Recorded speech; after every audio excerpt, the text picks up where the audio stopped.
ಇದ್ದೀರಾ ಜನಸೇವಾ Kannada TV news. ಇಂದಿನ ಮುಖ್ಯಾಂಶಗಳಿಗೆ ಸ್ವಾಗತ. ಮಂಡ್ಯ ಮೂಲದ ಕಿರುತೆರೆ ನಟಿ ಪವಿತ್ರ ಜೈರಾಮ್ ಅಪಘಾತದಲ್ಲಿ ಸಾವು.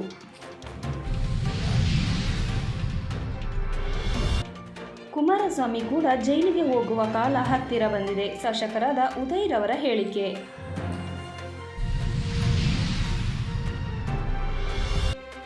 ದೇಶದಲ್ಲಿ ಉಚಿತ ವಿದ್ಯುತ್ ಸೇರಿ 10 ಗ್ಯಾರಂಟಿಗಳ ಯೋಜನೆ ಜಾರಿ. ಕೇಜ್ರಿವಾಲ್ ರವರ ಹೇಳಿಕೆ.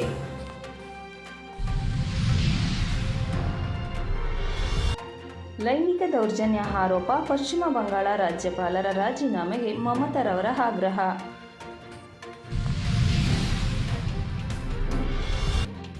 ದಕ್ಷಿಣ ಶಿಕ್ಷಕರ ಕ್ಷೇತ್ರದ ಚುನಾವಣೆ ಮರಿತಿಪ್ಪೇಗೌಡರಿಗೆ ಕಾಂಗ್ರೆಸ್ನಿಂದ ಬಿ ಫಾರಂ ವಿತರಿಸಿದ ಡಿಕೆ ಶಿವಕುಮಾರ್ ಅವರು.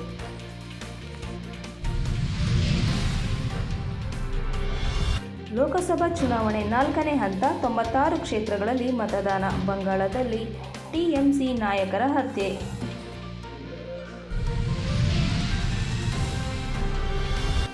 ಪ್ರಜ್ವಲ್ ಪೆನ್ಡ್ರೈವ್ ಪ್ರಕರಣ.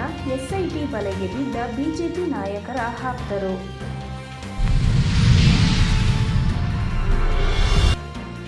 ಉತ್ತರ ಪ್ರದೇಶ ಮತ ಹಾಕಿದ ಎಸ್ಟಿಗೆ ವಿ ಪ್ಯಾಟ್ ತೋರಿಸಿದ್ದು ಬಿಜೆಪಿಗೆ ಗಂಭೀರ ಆರೋಪ.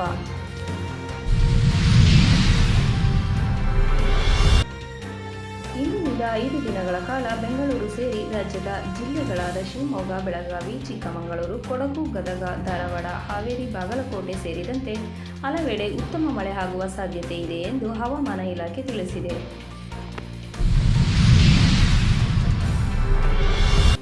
ಕುಶಾಲನಗರ ಪಟ್ಟಣದ ಪ್ರವಾಸಿ ತಾಣವಾದ ಕಾವೇರಿ ನಿಸರ್ಗಧಾಮದಲ್ಲಿ ವಾಹನಗಳ ಪ್ರವೇಶ ಸುಂಕ 30 ರಿಂದ 50 ರೂಪಾಯಿ ಇರುವುದರಿಂದ ಪಾರ್ಕಿಂಗ್ ವ್ಯವಸ್ಥೆ ಖಾಲಿ ಇದ್ದರೂ ಕೂಡ ಒಳಭಾಗಕ್ಕೆ ಹೋಗದೆ ರಸ್ತೆ ಬದಿಯಲ್ಲಿ ನಿಲ್ಲಿಸಿ ಹೋಗುವಂತಾಗಿದೆ.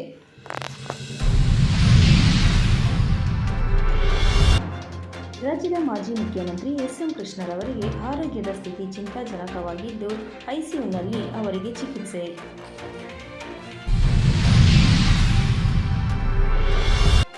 ಮಂಡ್ಯ ಮೇ 23ರಂದು ಬುದ್ಧ ಪೂರ್ಣಿಮಾ. ಸಾಮೂಹಿಕ ಅನ್ನ ಸಂತರ್ಪಣೆ.